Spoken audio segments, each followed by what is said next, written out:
But you guys catch the video on the toggle clamp upgrade? I thought that was pretty cool. That was it was almost too simple, and it was one of those things to where I was making the video, building this, which I'll get to in a second, and I just wasn't happy with the factory, presser foot, I guess you'd call it. It's not a sewing machine, but either way, you get the point.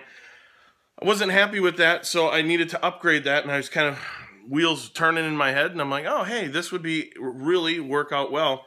And then I thought that'll be cool. I'll be able to mention that in the jig video. I'll mention that foot.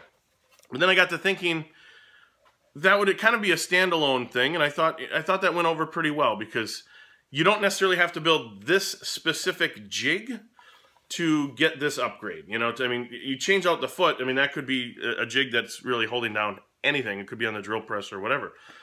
But the reason behind this jig, and it was kind of a quick thing, let me grab something here. Where did I put that?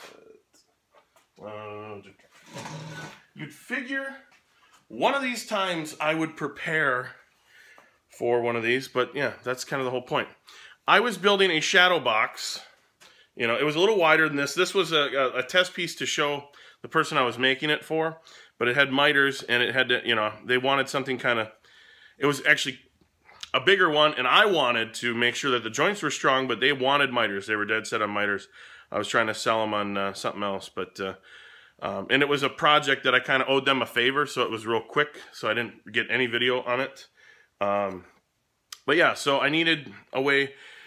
Sometimes when you do the mitered splines, you can just tilt the table saw blade to 45 degrees and run it through. I've never liked that method. I don't know why. It's just one of those things in my head. So I needed to make a, I guess an incline plane is what you'd call it, but a specific 45 degrees for the table saw. And then something has to hold that up, right? So then there's going to be an upright. Well, I figured that would be a tenoning jig. So that's where I kind of got down that rabbit hole. And I'll leave a... It's funny because this took longer than expected. I was just going to put screws at the corners here. Just kind of as added. I think glue would have been just fine, but I was going to throw screws in there. And I was hanging out with my buddy Rich McNatt. He's got a channel. I'll put his link down below. Convinced me to put splines in. It's a shop jig with walnut splines. Hey, why not? It's Baltic birch, and it's awesome. And this is one of those projects where I just kind of sat, and I don't even know how to explain this. Let me know if you guys ever feel this way, to where it could be a smaller, simpler project, and you just sit in your shop and you make sure that it's absolutely perfect. And then once it's done, you sand it, you break all the corners, and you could probably just sit there for an hour or more and just sand it and make sure everything's just kind of put some finish on it. That's what this project turned out. The video on this should be out Friday. I'm hoping Friday on this one. I've got everything almost edited and almost done.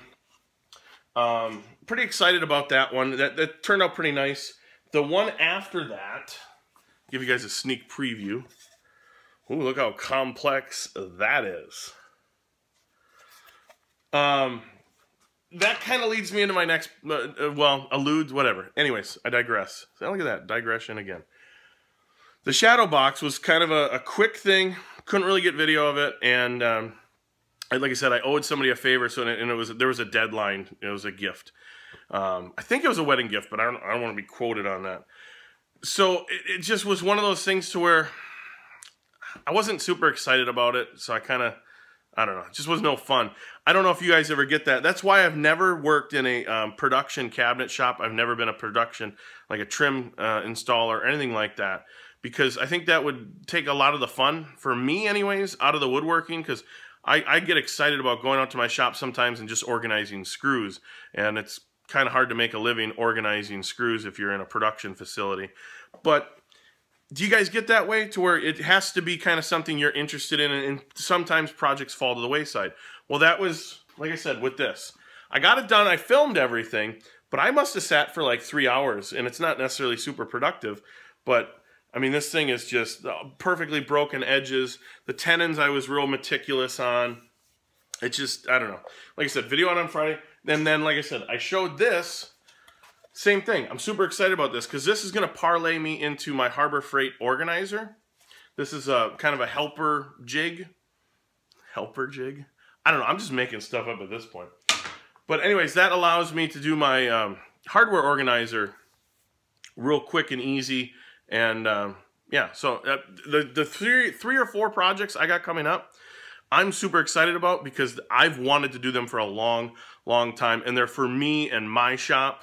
So I don't know. I'm like a kid in a candy store. It's that newfound, new renewed, you know, I don't know.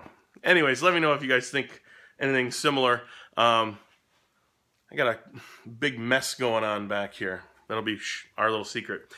I'll have to get that cleaned up, though, because April Wilkerson and Jay Bates are coming to visit me in July. They're making the journey to Green Bay, Wisconsin, and coming to visit me in July. So I got to get this all cleaned up so that we can be actually halfway productive. I know I'm sure all three of us will be announcing more about that as it gets closer. I know, in fact, Jay just had a video out on his second channel announcing that he's going to be making the journey. So more information about that, but I figured I'd give you guys a real quick heads up. If you listen to our podcast, you would have heard we've mentioned that a couple times. So that's basically all I have. I just wanted to give you guys an update. I've fallen behind. Well, I shouldn't say fallen behind. It was a couple projects that I just really wasn't interested in. And so knocked those out as quick as I possibly could. And now I'm getting back on track to stuff that is making me excited. I oddly enough have this, you know, like childlike grin right now. And that's just because, you know, that's the, you know, that's why we woodwork. That's why we make stuff, you know. It's that excitement. Anyways, you guys take care.